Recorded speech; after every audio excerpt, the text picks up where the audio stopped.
Le film commence à Brooklyn, New York, en 2039, où le monde tel que nous le connaissions a changé. Il n'y a pas un brin de verdure nulle part, ce qui a eu un effet dévastateur sur l'atmosphère de la Terre. Les niveaux d'oxygène ont chuté de manière si drastique que notre planète est à peine habitable. Les villes sont devenues des terres stériles, et il ne reste plus que quelques personnes à travers le monde. Ceux qui survivent encore dans ces climats difficiles ne peuvent le faire qu'en utilisant des masques reliés à des réservoirs d'oxygène.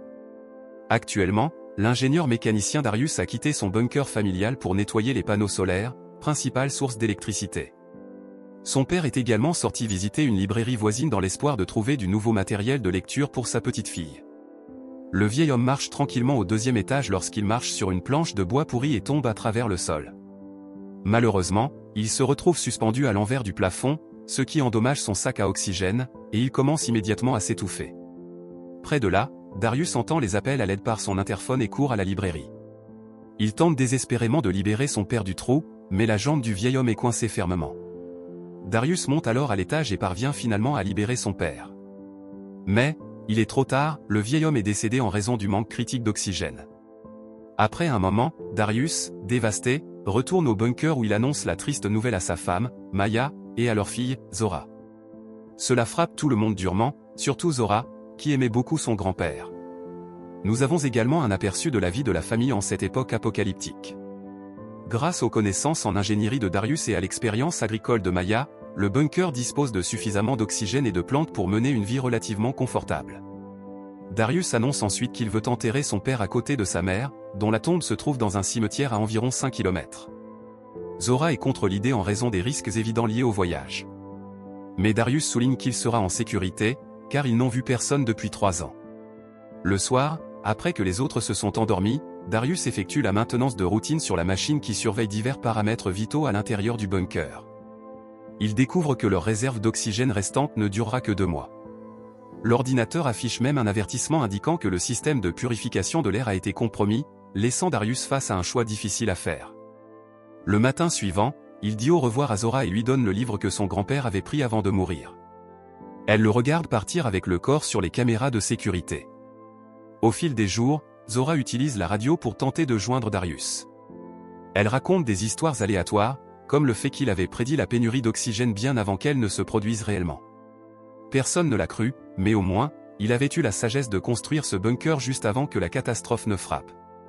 Malheureusement, Darius ne répond jamais, et bientôt 5 mois passent sans aucune nouvelle de lui. Maya et Zora essaient de survivre seules maintenant. Elles quittent régulièrement le bunker et maintiennent plusieurs appareils à l'intérieur. Elles veillent toujours à emporter une arme lorsqu'elles sortent, mais Zora, étant une adolescente, s'éloigne parfois à la recherche de nouveaux vêtements. Heureusement, le bunker a une porte en acier très épaisse et un verrou à code, assurant leur sécurité pour le moment. Elles se tiennent compagnie autant qu'elles le peuvent, mais dans les moments de silence, l'absence de Darius est très évidente. Néanmoins, Zora ne renonce jamais et continue d'envoyer des messages via la radio, parlant des souvenirs familiaux d'avant l'apocalypse. Maya ne renonce pas non plus et sort souvent pour planter des graines, espérant qu'un jour quelque chose finira par pousser. Elle lance également de fausses erreurs sur l'ordinateur pour apprendre à Zora à résoudre les problèmes qu'elle pourrait rencontrer. Parfois, l'adolescente exprime son désir de partir à la recherche de son père. Mais, Maya lui rappelle les précédentes tentatives infructueuses et lui interdit de partir. Cela cause souvent des frictions entre la mère et la fille. Un après-midi, après avoir terminé la maintenance, le duo est dehors lorsque soudain, elle voit 2 personnes approcher avec un chariot. La mère et la fille se précipitent immédiatement pour se cacher derrière une vieille voiture et observent les étrangers tenter d'entrer dans le bunker. Bien qu'ils échouent, Maya et Zora trouvent suspect que les étrangers aient su exactement quelle porte cibler. À ce moment-là, l'une des étrangères, Tess, entend un bruit et vérifie prudemment autour d'elle avec son arme dégainée. Son partenaire, Lucas, grimpe quant à lui sur le toit pour chercher d'autres entrées. Tess s'approche prudemment de la voiture mais ne trouve pas la source du bruit. Soudainement, elle entend Lucas essayer de la prévenir de quelque chose à la radio, mais il est trop tard. Maya et Zora la plaquent au sol et se précipitent à l'intérieur du bunker. Elle ferme rapidement la porte avant que les étrangers ne puissent les suivre. Maya se rend alors sur le dispositif de communication de sécurité du bunker et exige des explications. Tess jure qu'elles ne veulent aucun mal et révèle qu'elle et Lucas vivent dans un abri anti-atomique près de Philadelphie avec 25 autres personnes. Leur système de filtration de l'air a récemment commencé à échouer, alors elles ont voyagé pendant 3 jours pour trouver Darius. Tess affirme être physicienne et avoir travaillé avec lui à l'université. Maintenant, elle veut simplement jeter un œil au système qu'il a créé pour le copier. Tess connaît même les noms de Zora et Maya, mais elles ne lui font toujours pas confiance car Darius ne l'a jamais mentionné. Soudainement, Zora coupe le micro et commence à se disputer avec sa mère sur la manière de procéder. L'adolescente ne veut pas que les gens de l'abri meurent, mais Maya pense que l'abri n'existe même pas. Après beaucoup de discussions, Zora convainc sa mère de les aider, car si Tess peut réellement copier la technologie de Darius, elle pourrait apporter de grands changements au monde. Maya dit alors aux deux étrangers de laisser leurs armes à la porte et de s'agenouiller. Elle sort ensuite avec son arme dégainée et les attache. Ensuite, Maya vérifie s'il y a des armes cachées avant de guider Tess vers l'abri. Mais juste avant d'entrer, un troisième étranger nommé Mika sort de sa cachette et leur ordonne de s'arrêter. Maya ouvre immédiatement le feu tandis que sa fille sort aussi et commence à tirer. Un Mika blessé se jette en avant et plaque l'adolescente dans le bunker. Maya profite de cette occasion pour entrer et fermer la porte, laissant Tess et Lucas dehors. Une fois à l'intérieur, la mère et la fille attachent Mika dans le salon. Maya utilise alors les communications pour parler à Tess, qui explique que tout cela n'est qu'un malentendu. Elle ajoute que Mika est son guetteur, donc quand il l'a vue attachée et emmenée, il a pensé qu'elle était en danger.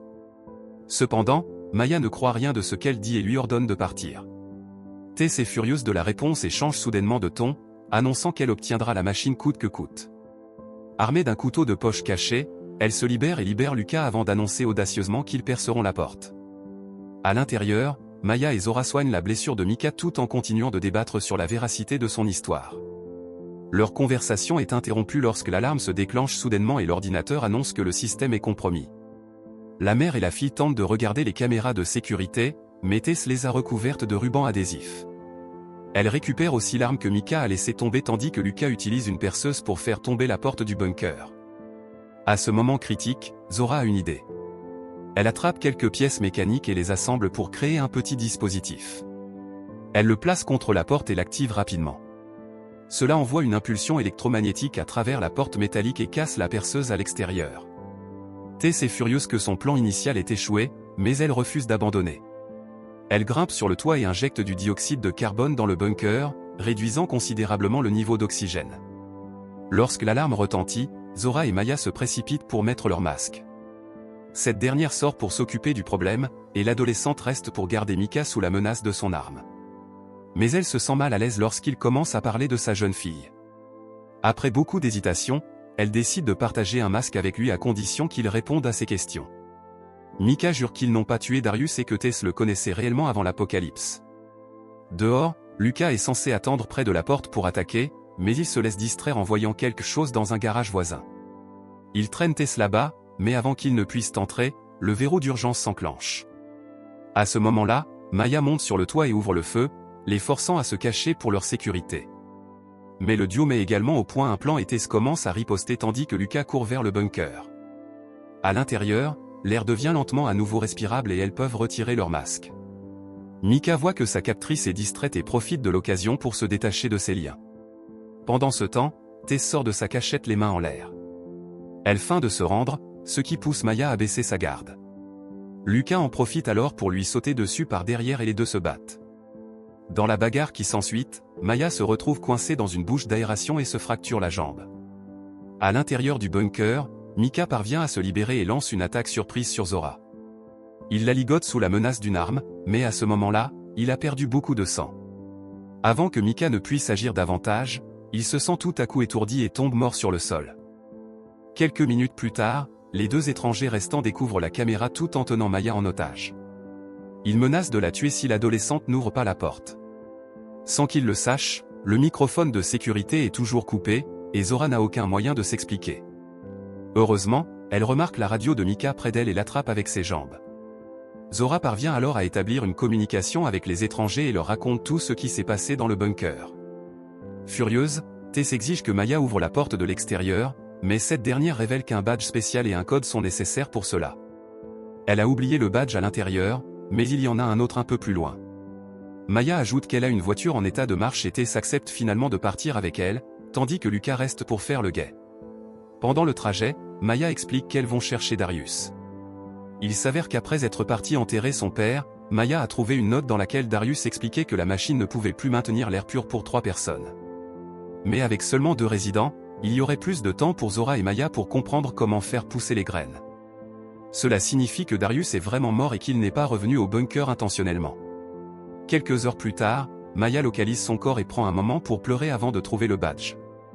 Le duo est maintenant prêt à retourner, mais juste à ce moment-là, la voiture manque de batterie. Tess demande le badge, soulignant que Maya peut à peine bouger avec sa jambe cassée.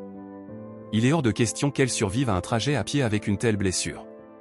Tess avoue qu'elle avait aussi une fille et promet de bien s'occuper de Zora. Ces paroles convainquent enfin Maya, qui lui donne le badge sans protester. Ensuite, Tess commence à courir en arrière et finit par trouver un vélo en plein centre-ville. Elle atteint bientôt sa destination et entre dans le bunker avec Lucas juste avant qu'il ne manque d'air. Une fois à l'intérieur, Zora exige de savoir où est Maya, et Tess lui raconte tout, y compris le sacrifice de son père.